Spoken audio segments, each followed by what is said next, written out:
Morning, welcome back to House Assets. I'm just going to show you a quick little video that I made. It was going to not be on YouTube, but in fact was going to be sent to my other half, which I did, and we now have the information that we need from it anyway.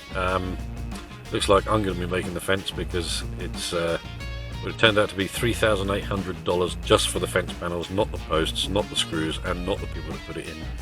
So yeah, it looks like I'm going to add it to my very long list of things to get done while I'm out there next time. Right, on the menu on the left there is a little picture right at the bottom of all the little icons that are in the little grey bar of what looks like a ruler. I've captured the screen, by the way, with Screencast-O-Matic, which I believe is a Google thing. If I'm wrong, sorry about that, but it says Google at the bottom of it, so I'm hoping that's thing. Oh, that might be Google Maps. Screencast-O-Matic might be something completely different to Google. Don't quote me on that. I'll find that out and I'll put it in the end credits that I'm going to put after the end credits that are already on it with the measurements in for the whole thing. It's always fun. Anyway, it gets complicated. So yeah, little ruler brings up a white box on the right in Google Earth, and then you can start plotting out.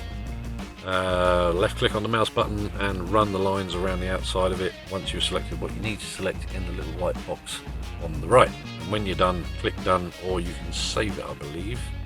Anyway, I've recorded the screen, so all I needed to do was do that and then overlay the second recorded screen afterwards, and you'll see when you get that far. Anyway, sorry about the rambling, but I had to make a decision halfway through about gates and it goes on a little bit. Sorry.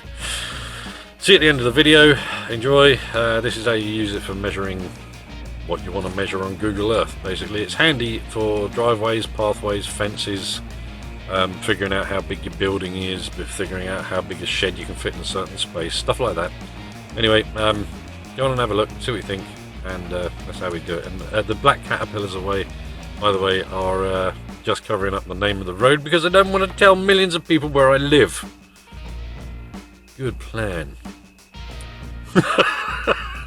Hopefully I won't give the map reference either. I'll make sure that's blended out before I post this.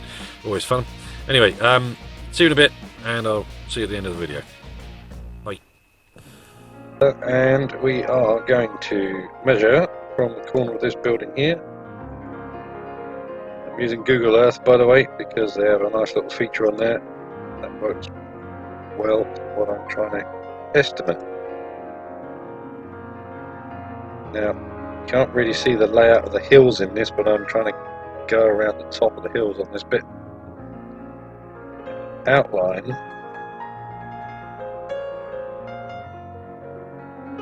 property lines, but I think I'm just going to cut across the corner there. Maybe a good chance for a gate there. Now,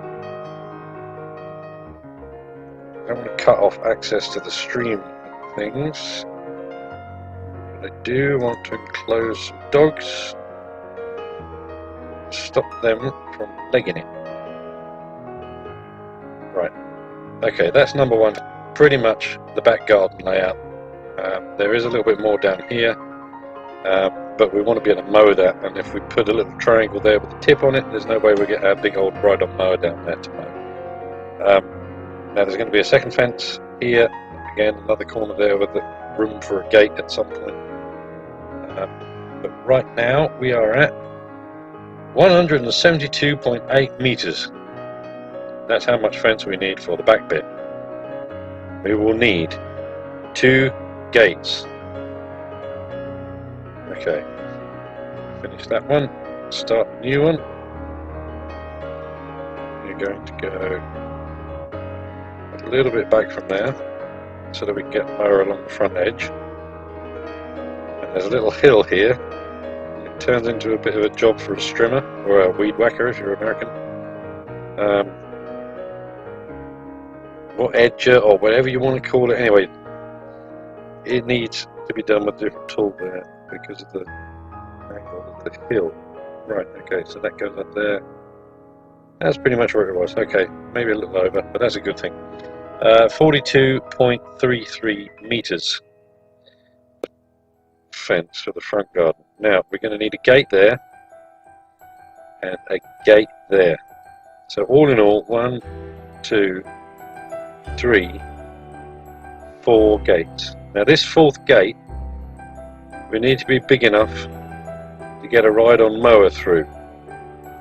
And I believe our decks are 46 inches, and the flappy bit on the end of that is probably a foot. There we go. So 46 inches plus 12 inches equals 58. Right, 4.8 feet will do us.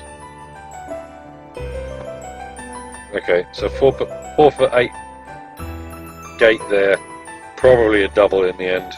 We'll see. Anyway, that's just to get the mower around. And this one here probably does have to be the same actually.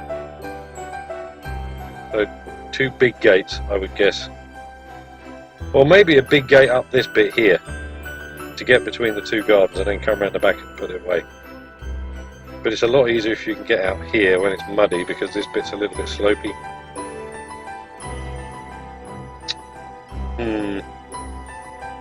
Okay, let's put a big gate here, and a big gate here, and a little gate there, and a little gate there.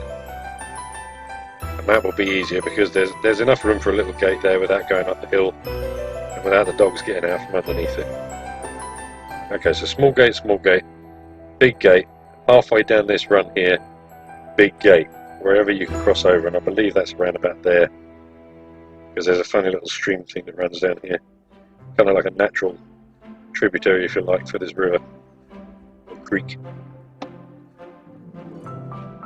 So in total, I think you should have 2 fences, one front, one back. The back one's going to cost more, but will be more useful than the front one, plus it means we'll be able to actually sort your front garden out in order to level it up. Nice little dog warning patch where they do things and reseed. Grass seed down, not bear some more like my head's doing. Right, okay, so this is blank, and introduce the back fence like so, and now we'll introduce the front fence like so, and that's your house surrounded by fences. Wow, dead trees and bushes. I'm guessing it's a winter picture. Like anything there. Wow, look how empty that is. That's impressive anyway. I think that's probably as good as that picture's going to get. So this is your house viewed from the road without fence. And this is your house viewed from the road with fence. Apologies for the fence, but that was very, very difficult to do with only 3 programs. Always fun. Anyway, hope it helps. Hopefully see you soon. Love you guys.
For the fence overlay, it was actually an underlay, weirdly enough.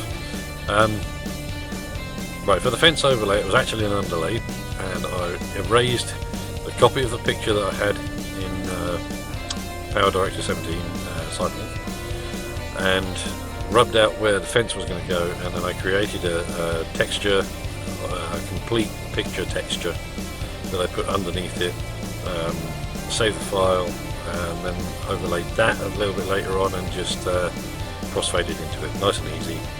Anyway, that's how I did that bit. And I scrubbed out the fun little arrows and bits and pieces that were on there as well. And in the video I forgot and I blurred out the address which was on there.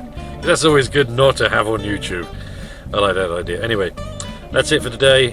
That's how you use Google to map out your outline or whatever you want to measure in Google Earth. Really nice and easy. Excellent. See you next time.